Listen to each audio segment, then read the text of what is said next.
Hi, everybody. Even if you sit up front, that's okay if you walk out halfway through. You don't have to feel like you have to be in the back to leave early. It's a very exciting conference, and I'm like, oh, why do we get booked opposite these other people who I'd want to hear too, but there's recordings, so it's all good. We are going to just start, even though I know people are still wandering through the hall and the keynote got out late. My name is Lindsay Sherman-Warren. I work with an organization, Firelands Workers United, Trabajadores Unidos, which is an organization of working people in rural Western Washington. We fight for just economic policies. And since 2019, we've been doing deep listening surveys in neighborhoods in Aberdeen, Hoquiam, Grays Harbor County, North Pacific County, and asking people what they're struggling with. And healthy home repairs came up as an issue from the beginning of that deep listening canvassing, regardless of whether people are low-income homeowners, mobile home park residents, or renters, afraid to ask for the repairs that they're entitled to because of fear of rent increases. So it's been something we've been looking at as an issue that we need to organize around, and that's how we've come to this place of being at this panel here today. I'm Policy and Partnerships Manager for Firelands. I actually live in Port Angeles on Clallam territory, he, him, and we are going to present the four of us together about healthy home repairs and weatherization, some of the big issues with the program, the need to scale the program up, and the value of these programs for preserving existing low-income housing for about 1/10 of the cost of trying to build new housing. And if you take anything home from this session today, it's that idea that if we don't maintain existing low-income housing, we're not going to solve the homeless crisis in Washington state. And we can do that for a fraction of the cost of trying to build our way out of the housing crisis without maintaining what we have, and the value of doing this with existing low-income houses or apartments or any kind of building structure. So I'll turn it over to Katie to introduce herself, and then Laura, and then Corey, and we'll go right into our presentation. Thanks for being here. Hello. Okay. Thank you, Lindsay. Hi, everyone. My name is Katie Dong. I use she, her pronouns. I am a senior policy analyst at the Washington State Budget and Policy Center. We are a nonprofit, nonpartisan kind of research and policy and budget think tank. We really work to support grassroots partners and community-led organizations by providing really robust research and policy and budget analysis. We are very passionate about advancing economic justice. So as someone who focuses actually on immigration policy at the center, I got interested and involved in this issue actually meeting Lindsay, where he shared that, as he said, they did a listening survey of over 600 people and found that immigrants, low-income communities, and rural communities have expressed this great need. So it's a great honor to work with all of these colleagues up here on making sure that people have healthy and affordable housing. Thanks, Katie. My name is Laura Vick. I work at the Washington State Department of Commerce. I'm an Innovation and Program Development Supervisor. The team I work with oversees Weatherization Plus Health, which is our state-funded program, federal contracts, a home repair grant program. We have a community energy efficiency program, and many programs that make differences in our state.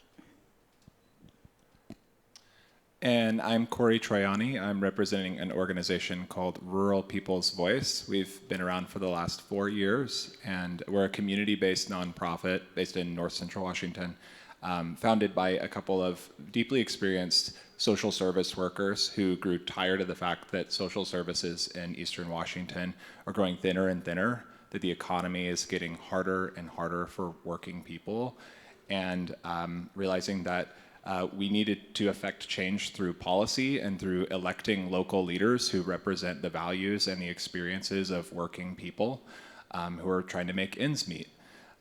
So I'm working on our program with the organization called Healthy Homes, and it is to advance policies around housing, to keep people, as Lindsay mentioned, in their homes, to ensure that those aren't falling into disrepair, and that we can, for a fraction of the cost, address those housing needs and demands. So I'm gonna jump into our slides, and the first part, we're gonna do a bit of a scenario. And I know folks in the room are kind of spread out right now, but if folks could turn towards each other in a few minutes here, we're gonna like take a moment to talk to each other about some of the stuff I've got up on the screen. So many working families are struggling with substandard housing. And I'd like to have folks kind of put yourself in the shoes of a family that lives in a rural community. Say you are a family of four, 2 parents, 2 kids. One of the parents, one of you is unable to speak or understand much English, is disabled, and the other parent is working 2 jobs to make ends meet for the household. That income is maybe $35,000 a year. And you're supporting those 2 kids in this house that has fallen into disrepair. You realize that you've got a leaking roof, you've got substandard AC. You basically have 1 AC unit in a window, and in the summer months, that's not enough to cool the whole house, and so you're deciding whether or not to open some of the other windows and let some of the wildfire smoke in, or sit there in the sweltering heat in the home. And likewise, during winter months, you're not able to heat the home sufficiently. So a lot of issues going on in this house here. As you can see, issues with the smoke getting into the home, with the substandard AC, and the leaking roof, all combined with the elements throughout the seasons that are causing that house a lot of issues. So I'd like for folks to turn to somebody in the room, maybe somebody you know, maybe somebody that you don't know, find a partner in the room, and we're gonna take 3 minutes to just talk through what are some of the ways that we can try to get out of this issue of having, being in this situation. How can we get your house up to a standard that feels healthy and safe for your family? And so I've got some questions here on the screen that you can consider talking with a partner in the room for just, we'll take 3 minutes. And you can consider these questions, but just try to put yourself in their shoes and think through how would you try to address the situation that you're in? What resources might you be looking for? So, be 3 minutes.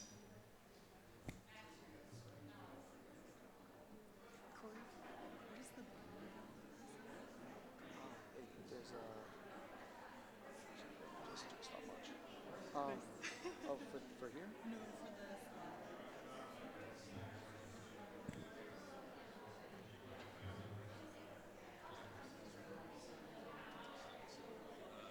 Big green button on the side. This goes back. Red arrow back. And this is. Oh, wow. But this is 10 minutes. Yeah, it is. Okay. Cool.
Thank you.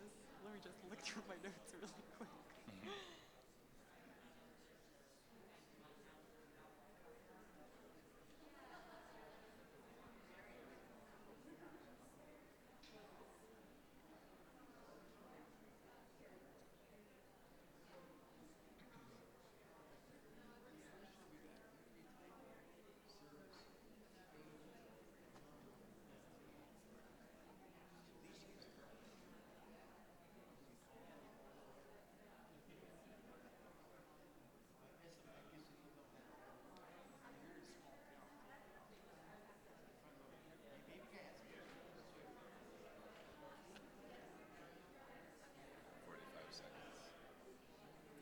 About 45 seconds.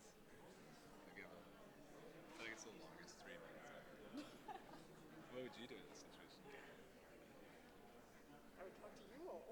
Like, I already know all these people. Do you, by the way, do you think that you have like weatherization measures that you need to do on your house? Oh, like, wait, your house is running on water? I didn't even realize that was like a legit thing in like a lot of houses. I'd seen those things. Yeah, yeah, yeah. But it's not been like just decommissioned, just sitting there. Yeah, it's fully functioning. It's fully functioning. It's an old but very nice oil thing. So they were telling me about it, and I was like, God, it's gonna be so expensive to get a heat pump and Oh my like the gosh, federal yeah. things because we already paid so much to like for the house and to refurbish things. So, but that like double pane windows.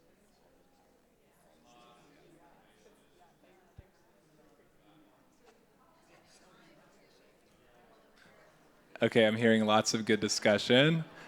We have a couple of mic runners in the room. I'd love to hear from a couple of folks some insights, some thoughts on what you might do in this situation. So if folks want to just like raise your hand if you wanted to share something, we'll have a mic run over to you. We'll hear from a couple of folks.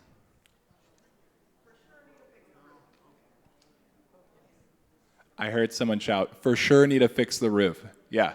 First order of business, maybe? Yeah. Folks can shout, or if you want to raise your hand for a mic. Any other thoughts? Yeah.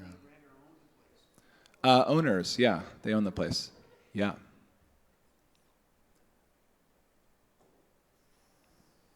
Yeah. Go ahead, we'll get you a mic here in a sec. Thanks so much. We talked a lot about how the first order of business that would be helpful would be finding local nonprofits or volunteer organizations that could help them fundraise for the repairs or maybe even do them. Great.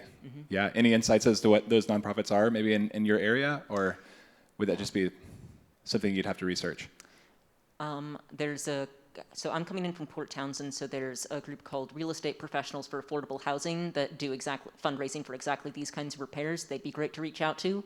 And then you're in Spokane, so if you could talk more about the resources you were mentioning. Yeah, we get a thing called a Fig Tree Directory to list all kinds of nonprofits and faith groups, so you can always look through that. We also got a Spokane Homeless Connection that's done through email, so you can maybe this person just go online and hope maybe somebody answers with the right question, or gives the right answer to the question. Great. Thanks for sharing. Anybody else in the room want to share? Sure. Yep. Well, so Deb and I paired out. She's with Habitat for Humanity in Stoughton County. I'm with Okanagan County Community Action. Hi, Corey. And it's our organizations that the community would turn to, and thank you, Commerce. We have limitations in funding, and this is not our typical demographic. Our clients are usually older, and or disabled, correct. Great. Thank you so much. Thanks for being here. Absolutely. And you all, as community action agencies, are some of the forefront organizations that are doing this work. And actually, yeah, very much the subject matter of our talk today. So we're going to get into some more details about what folks run into in different scenarios. Katie's going to talk us through some of that. So I'm going to hand it back to Katie. Thank you. Thank you so much, Corey, for this scenario.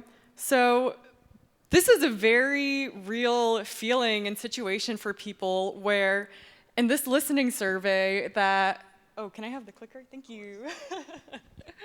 In this listening survey that Firelands Workers United, in partnership with many grassroots-led partners, talked to 600, primarily again, immigrant, rural, and folks with low incomes, and found 3 big buckets of issues.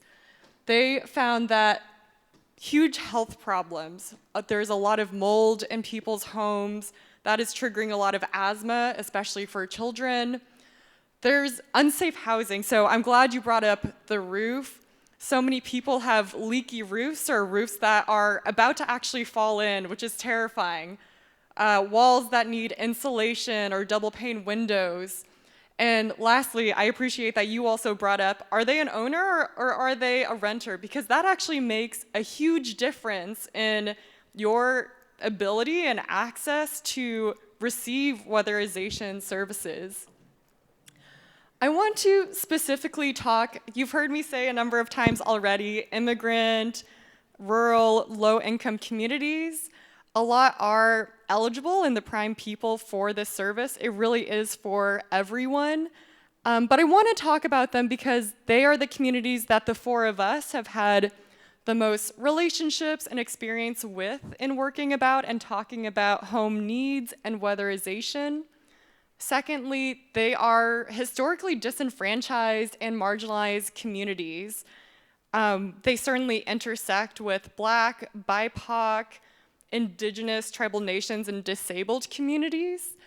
But again, since we are in relationship and have had stories, I am gonna focus on this for these slides. In addition to those issues that I just spoke about of the health issues, the housing issues, those are experiences that many people in Washington resonate with.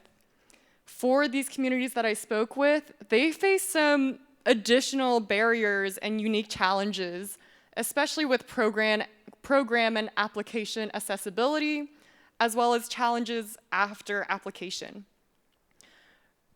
Very first is, I want to start with this quote from one of the folks that Fireland surveyed. They said, so many people have shared that they don't know that this program exists and that they can actually receive help. I've only been in weatherization for a year and had no idea that this program existed. For my own immigrant families and many immigrants, a big barrier is language access. I think that so many counties, public utility districts, and community action partnerships, thank you, have excellent language access materials, including translations. There are so many actors involved in weatherization that language access is very inconsistent across the board. Different counties have different communities and different language needs, and so some may have materials in the top 10 spoken languages in the county. Some folks maybe have a website with Spanish. So that has been a barrier for folks that we've heard. Another is program eligibility. Again, I am an immigration senior policy analyst and working with these folks. We heard from this person, she was also afraid to share her information because she feels safe. Again, when I heard about weatherization being a free service for eligible folks, I think my jaw dropped. I was like, what? You'll repair my roof for free? Again, this is for qualified folks and for immigrants who are here lawfully as well as our undocumented neighbors. There's a lot of question marks. If you open a weatherization application, they don't require a social security number, which is usually an indicator that you need to be a US citizen. However, there also isn't explicit information about your immigration status. For many people who are undocumented, it's an automatic no that you are gonna put yourself at risk of alerting governmental authorities of your immigration status.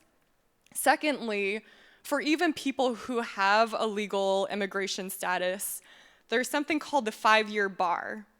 Once you receive your legal immigration status, for 5 years, you are not eligible for any federal public benefit. It's pretty upside down. I cannot believe this still exists, but this was a very racist law that was implemented in 1996 to say, immigrants, you are not allowed to have any public benefits because that means that you don't deserve to be here if you're gonna exploit the system, right? And so there's a lot of confusion because a similar program, LIHEAP, that many of you may be familiar with, low-income home energy assistance program that helps subsidize people's energy costs, is a federal program that is absolutely off limits for people who are under this 5-year bar. Another barrier with application is the renter-landlord relationship. Again, if you are an immigrant and perhaps undocumented, you have to do a lot of mental calculations of, do I raise these housing issues and fixes to my landlord? There are some really unfortunate relationships like these quotes here, which says, In their last apartment, the landlord was terrible and the quality of the housing was extremely poor. The other one says he wants to turn off the main key to fix the bathroom problem. The very racist manager told them that if they can't pay to someone to fix it, they should return to their country. So really tough situations, and the reason why I'm raising this is because for weatherization, renters actually cannot apply for weatherization programs themselves.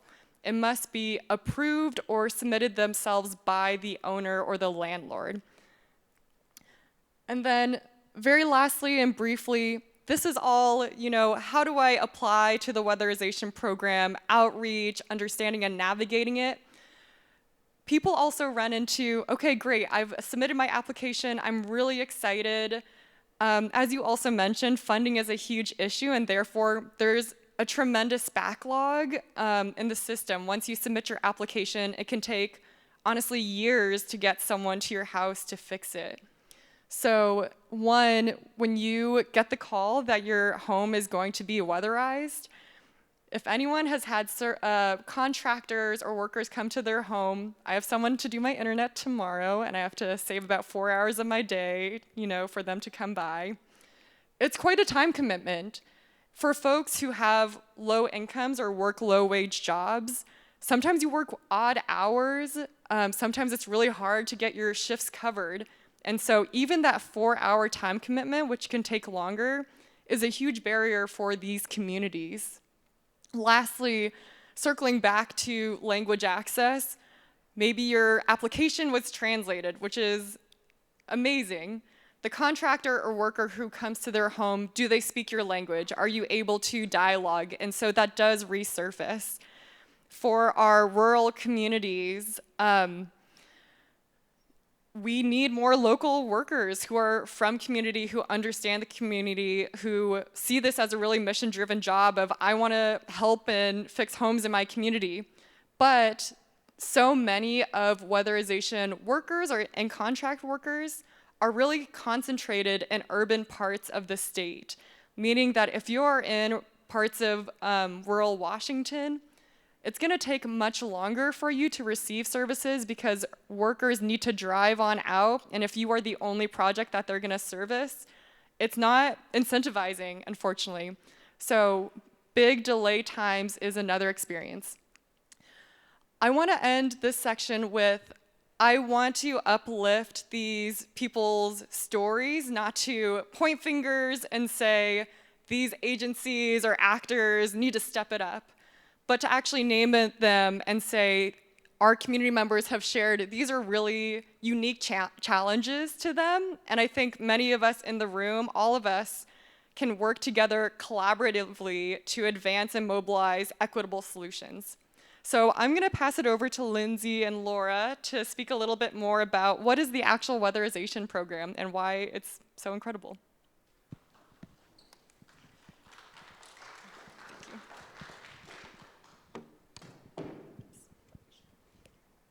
Thanks, Katie. All right, how many people here have heard of weatherization before today? Awesome, awesome, so glad to hear.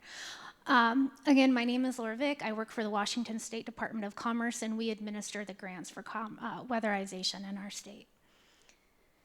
The Department of Commerce touches every aspect of community and economic development. We partner with small businesses, nonprofits, tribes, nation, municipalities, and other organizations. We work to make sure that all Washington State residents can thrive and prosper in a clean energy environment. So what is weatherization? At the foundational level, weatherization increases energy efficiency and ensures health and safety. It has an approach that addresses the whole house and the systems in a home. So weatherization is specifically to low-income residents. It can be rentals or homeowners. It involves 4 funders. We have the Washington State Legislature that funds our Weatherization Plus Health program. We have Department of Energy, LIHEAP, which is through Health and Human Services, and then we have the Bonneville Power Administration. Weatherization was established in 1976, so it's a legacy program that has a lot of history and that focuses on building science. So you can see this image here. We have a house on the left. where we address, the weatherization addresses a whole home. So they start with, in the middle, they have a blower door. Has anyone done a blower door test or familiar with blower door tests? Awesome, awesome. So they put this machine and fan in the door and they pull the air out and lower the pressure. Then an auditor walks through and looks for air leakage. They might use an infrared camera, look to see where insulation is missing.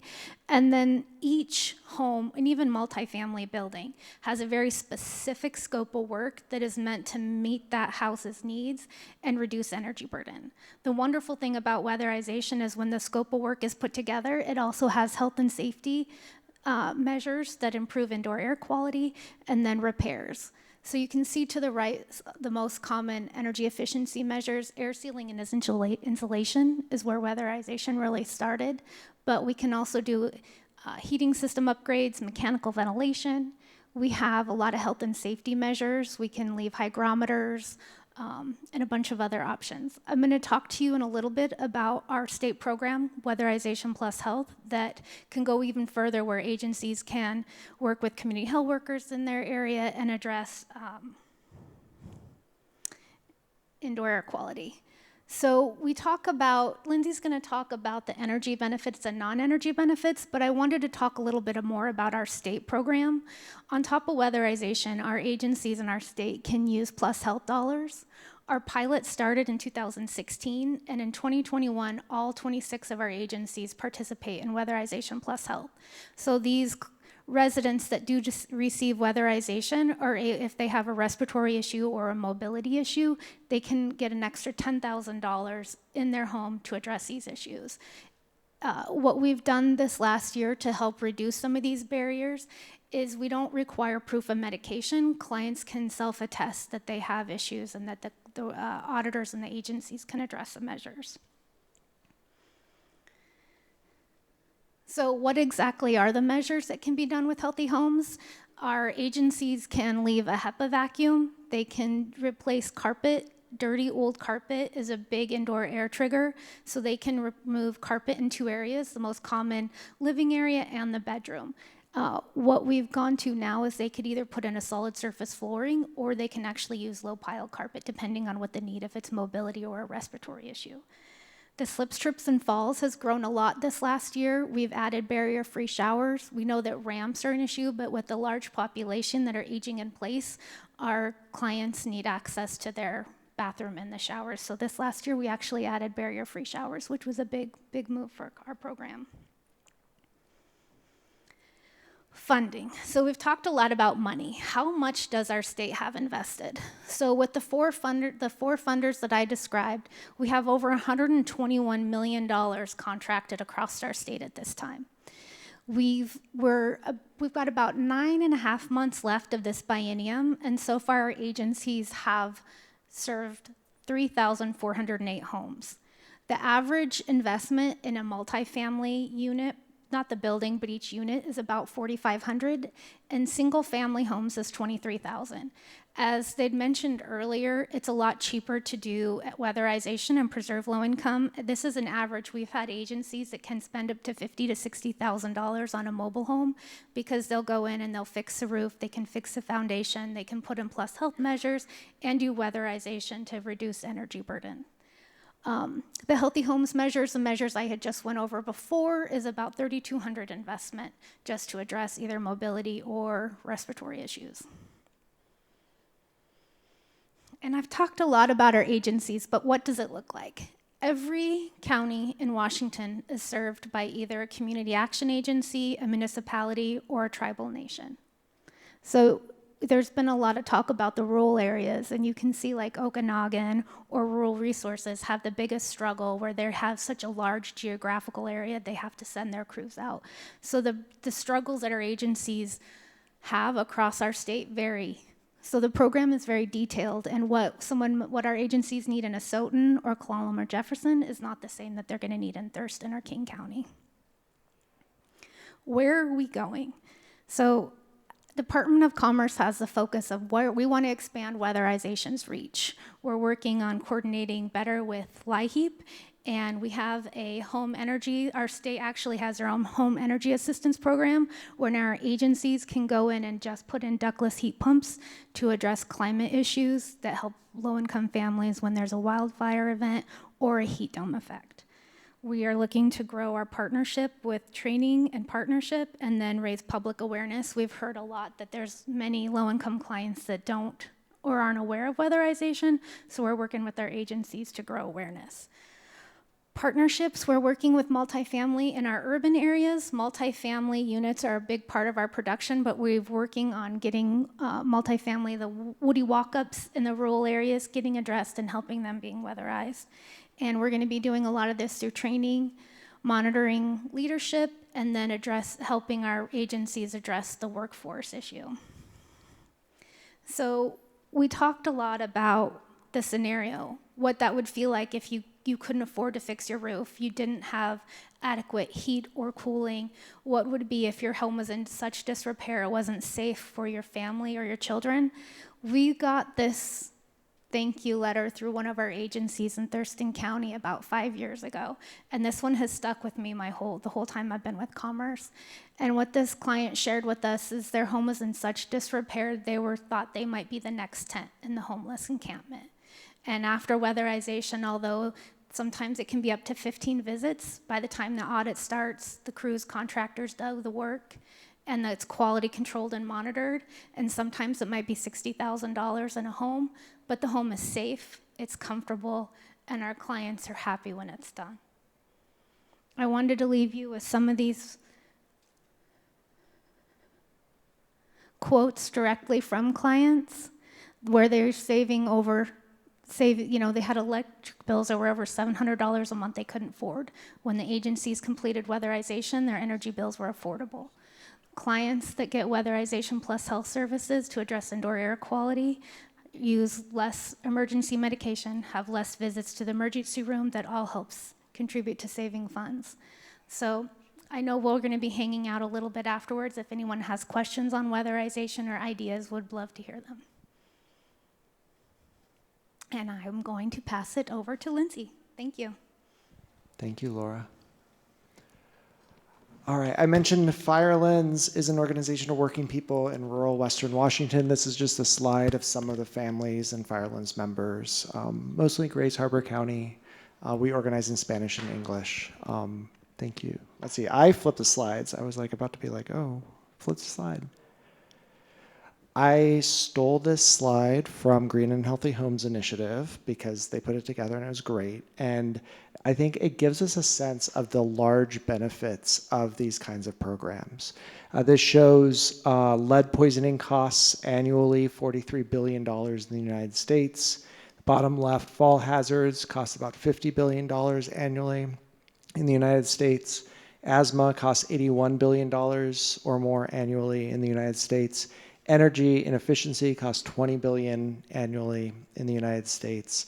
These are huge costs. One thing to point out, energy inefficiencies, $20 billion annually. That's the smallest of those four categories of costs. But the way these programs are designed is about energy and reducing energy burden. And yet the benefits are huge, and there's all these what are called non-energy benefits to these programs. For a lot of our members, this is about their kids having asthma and the mold in their homes and the hope of getting rid of that childhood asthma.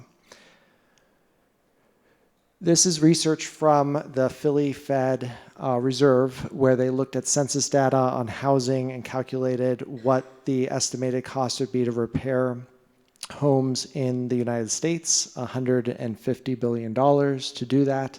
Eileen, who's the researcher on this, will be the first one to tell you this is the low estimate. This is based on just census data. Then the actual number is a lot higher, probably. I'll point out 150 billion is a lot of money. This is like 193 billion a year in costs. So the cost benefit here is very clear. I'm not saying that weatherization would solve every single trip and fall, lead, asthma issue, but it'd be a serious dent in these harms and have a lot of other co-benefits as well. So we should be scaling these programs up. The cost benefit is incredibly clear, not just my kind of anecdotal flipping slides, but the academic research on it as well. And the challenge, though, is that these programs, while creating a very effective product and basically turning an existing low-income home into a new home, are just a fraction of the size of programs that they need to be. That's partly why we named this program like winning the lottery. That's something that a mobile home park resident in Colville told one of our surveyors, that getting access to these programs would feel like winning the lottery. So this is some data from the survey that Katie mentioned, where we went statewide with some partner organizations and asked people about their home conditions. Looking at kind of the latent need, what's out there, people who haven't come to weatherization programs access the community action agencies or the other weatherization providers. And the things that we were asking about were also the things that these programs address. So, 63% of people we talked with need AC cooling system improvements, 61% need window improvements, 61% need insulation or improvements, 54% need heating system improvements, 51% also identified roof repairs. Roof repairs isn't weatherization per se, but it's definitely a prerequisite to getting weatherization. And I apologize, the slide formatting messed up on mold, but a lot of people identified mold as an issue, but mold is usually addressed by doing those other weatherization measures. So back in 2021, the Department of Commerce put out this amazing report that's very comprehensive for the Washington State Energy Strategy. And in that, somebody who wrote the report didn't really check in with the rest of the Commerce staff on this bold assertion that their goal is to increase funding for low-income weatherization to address a minimum of 10% of eligible households annually and continue decoupling the program's eligibility requirements from federal requirements to increase flexibility and allow for re-weatherization to include households that fall just above the income threshold to receive low-income services. So if you're going to do 10% of eligible households, and they've said, oh, well, based on poverty rates in Washington, that's about 700,000 households, that's a big program to basically do all low-income households in the next 10 years. So Commerce said, well, is that really the right number? And what's it going to need? So Firelands and HRNA advisors worked with Commerce on what's the actual need there and what would it take to scale these programs up. I was going to come back to that. I'll come back to that. So this is what the weatherization programs are currently doing, right? A few thousand homes a year. And based on how you parse the different data sets of energy burden and income and various other metrics to kind of say how many of those low-income households in Washington State need this service, it's somewhere between 300,000 and 1 million households in Washington State. So these programs need to scale up dramatically more than they are today. I think a raw number from our research was that at the current rate of production when we studied this back in 2022, 2023, the weatherization programs would complete all low-income weatherization in Washington State in 184 years. A home with a roof leak is not going to be around in 184 years, and we don't want to see families living in these conditions for that long. So we need to dramatically scale up this program for it to not feel like winning the lottery for the people who get access to it. So people are thinking about housing comprehensively, not just about the repair of existing low-income homes, but how we kind of solve the housing crisis holistically. And I wanted to put this slide up because it's a proposal that a bill that was introduced in Congress last week, the Homes Act, and this is research from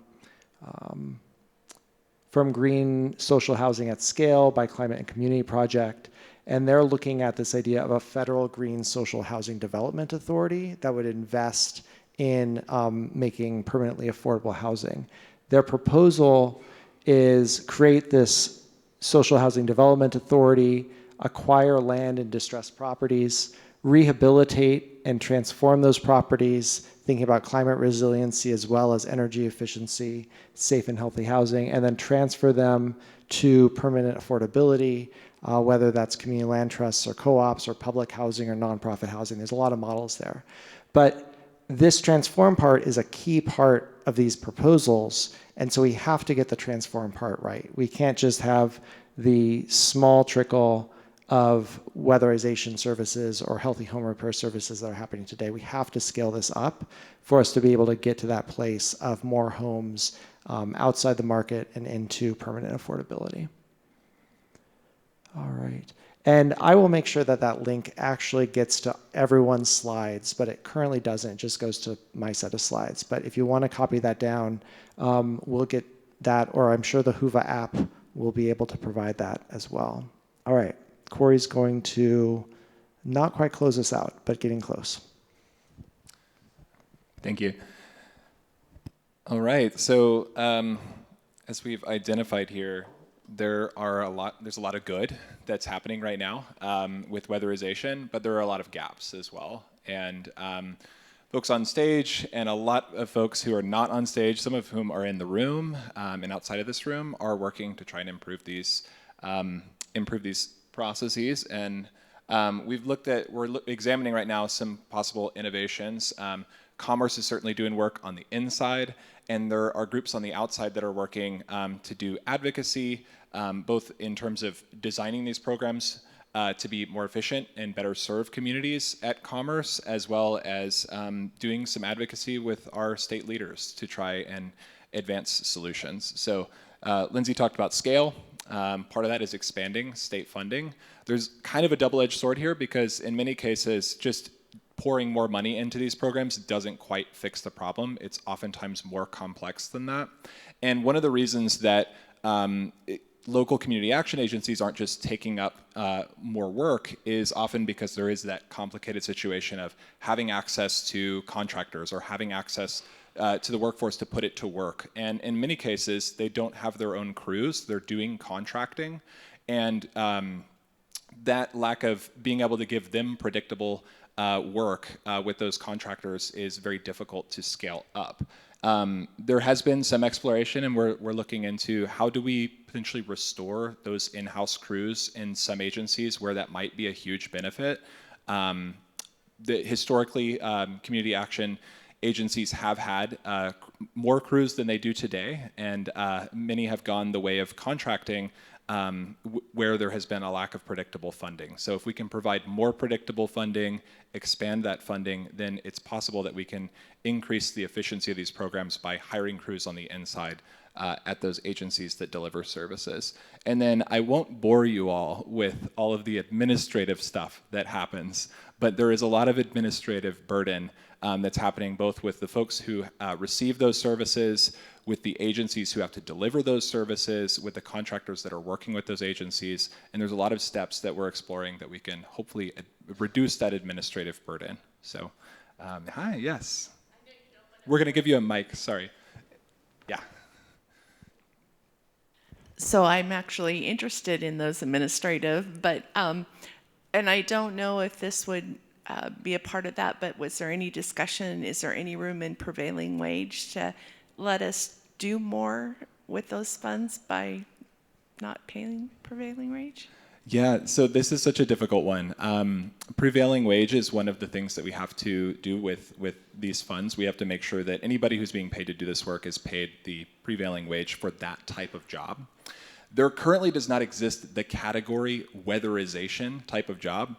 Weatherization involves a ton of different types of services, right? It's things like insulating pipes. It's there is a whole host of work that falls under weatherization, and some of the things, the prevailing wage might be $40 an hour, some might be $100 an hour. And so what do? Do you split a person's time into tiny increments and pay the prevailing wage for each of those categories? Or would it be much simpler if we just had one weatherization category that had its own prevailing wage? That's one proposal that we've been talking with advocacy groups about. There's certainly challenges with it, but there are definitely ways to examine that and look at improving the efficiency of how it currently is done. Thank you. Yeah, good question, thank you. Yeah, we have another question over here, and keeping an eye on the clock. I think we're good. I'll be quick. I'm Yeah, just please. curious, is there any kind of like training or certification program for the contractors or the folks who are going out and performing weatherization? Like if you were a contractor and you were maybe interested in like getting connected to those types of jobs, how do those relationships sort of work? Yeah, it varies all over the state, and I want to yield to others in the room who know a lot more about this than I do. But I'm looking at someone right now. But I will say it definitely varies, and the access to those programs that does exist, where training contractors is a key part of upskilling the workforce or bringing more people into doing this work. Yep. Yeah, so depending on what county you're in, you can go to Commerce's website, find out who's a provider, the agency that provides weatherization in your county, reach out to them. We partner with the Building Performance Center up in Bellingham. They have a contractor sponsorship program. So there is support and aid to get contractors on board. There's a great need. If anybody else is interested, please contact your local agency, and there is support out there. But Thanks, Laura. Hey. I just want to put in our weatherization program has been running for 2-3 decades, a long time. And as we move into, and we live in an area where there's a lot of wildfires. Our flooding situation is going to get worse. Our wildfires are going to get longer. We're going to need better HVAC systems. And our PUD buys its power.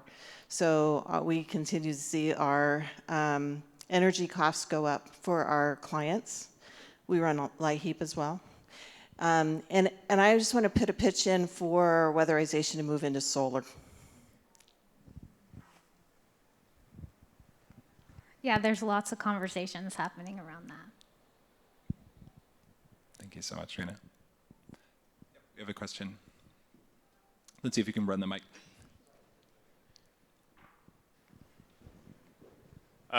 So I'm with the City of Tacoma. Thank you for mentioning the contractor and administrative burden. We use mostly HUD dollars, so the administrative burden is immense, to say the least. What I've been told is that one thing that would help is if we just had a second staff member to work on this program to go through all of the applications. Our wait list is over 30 right now, and we on average get 1 out of 3 people who show interest actually completed. I think a lot of them are just overwhelmed by the application process and the amount of paperwork they have to complete. Most of them are older single adults. I think that there's a push to do more multifamily building for us, or we'd like to do more multifamily building. I guess I'm a little confused by the term weatherization because it seems like it's more than just what was in the example. Like, I don't know that ADA ramps are weatherization, so I'm excited by this because I always thought weatherization was sort of touch-ups to the windows and whatnot to not let the breeze in, but just shows my ignorance. And then the other thing we're trying to do is, I forget the name of the grant, but we got, I think $2 million to do installing heat pumps and trying to pair those energy efficiency programs that are offered elsewhere through the state with this single family home repair program, and making sure that those are talking to each other or even combining that work. Yeah, thank you for your comments. I mean, this is, it's an art to combine and braid those types of funding sources to deliver the best possible product that you can for a program recipient, right? And you're right, I mean, weatherization typically does mean those types of measures that just address keeping the outside from coming in and the inside from coming out, right? But as the definition and the purpose of these programs has expanded to include things like health, additional measures have been added on, and we're looking at the house, the home as a holistic system that we can improve to improve the quality of life for folks who live there. Yeah.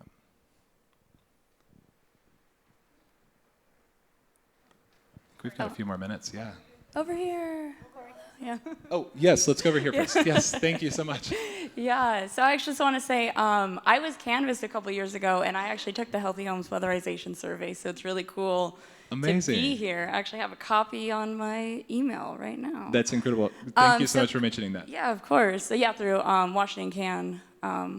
And so question, so with the Weatherization Assistant Program, is there a dollar cap that each participant can have? Like, is there an amount that you spend, like after X amount, that you're like, no, we can't do anything beyond that? Or what does that look like per unit? Laura, you want to take this one? Yeah. Go for it. So a lot of it depends on the agency's budget. So you'd heard it mentioned, like each agency has a certain amount of the 4 funders, and then they also have utility money that comes in. So there's certain, like weatherization readiness, certain funders might have a cap on it. So weatherization readiness is the repairs that they could go in and do before weatherization starts. So there's caps on state funding at 25,000. LIHEAP at 10,000. Then when you come into measures, there's savings to investment ratios. There's some of a deemed measures list that if it's already on the list, it's been proven, so they don't have to do a savings to investment. So it's a really complicated math situation for each of the agencies, but technically there is no cap. But certain categories have caps, and the agencies have the honor and the burden to serve as many homes with those funds that they have in a contract year that's on their waiting list. So sometimes the need in the community determines what is capped. But right now is a time where there's more money than there ever has been in weatherization, where the agencies can address deferred maintenance, they can address health and safety measures, and there's other programs like the gentleman had mentioned. We have a heat pump program, we have energy assistance program, there's IRA rebates, there's BIL, there's so much funding in the state and plenty of opportunities. I'm from Habitat for Humanity in Jefferson County, so very rural, and we've been doing home repairs in this area, but not with this funding. And one of the challenges in scaling up with this funding is that the contractors are very small and have a difficult time with the compliance. And then also with getting 3 bids, that has been almost impossible to do. So with the funding sources we're using, we don't have that obligation to do. And I'm not sure that it can be scaled up in such a rural community with those requirements. Yeah, thanks for adding that. I think it's important for us to try and find what are all of those areas of burden and how can we unlock these funds for more community members. And certainly, as you've got 2 organizations here that are representing rural communities in different parts of the state on stage here, and we certainly have a serious interest in trying to address those burdens in rural communities. Corey. I think we have time for your question. Yeah, absolutely. Okay. Yeah. Hi, I've been working in housing and homelessness for about 22 years. And about 22 years ago, I was in North Idaho, and they had a group that was working with their community action that was called Young Community Builders, and it was through like AmeriCorps. And they had a team that would like partner to scale this in ways. They had like 15 kids that were being trained in all kinds of trades that were going out and doing weatherization and repairs. And I was just wondering if there is work with like AmeriCorps, like the NCC or anything like that to bring that back or to use that in Washington State, because it allowed us to do a lot more. And then we had, out of those kids that went through that program, we had trained up a significant number of like apprentices for different trades. That sounds great. Someone else want to address that? That sounds like an amazing program. Yeah, I think the need is to connect those apprenticeship or AmeriCorps entry-level positions into career pathways in energy performance, in weatherization, healthy home repair. Laura, you want to add to this? Yeah, we haven't at that level, but we have had some conversations with directors at Skill Center. There's a lot of high schools now where junior and seniors can take a construction program or diesel mechanics. So we have talked to the organization that does their core curriculum and talked about a weatherization, a couple weeks where they learned about weatherization, clean jobs, clean energy. So there has been conversations, but nothing's been developed yet, but thanks for sharing that. in that survey that we've talked about a few times and somebody here's participated in, we asked, would you be interested in a job in this area? And I think 97% of the people we surveyed said yes. Now, we framed it in a very positive way in that survey, so it might have been a leading question. And one of the weatherization agency staff said, well, you didn't ask if people want to crawl underneath homes all day long and move cat carcasses out of the way to put insulation on ductwork, which would probably be a very different answer. So these are not jobs that I think people should have to do at AmeriCorps salary. I was AmeriCorps. I love AmeriCorps. It's a volunteer position.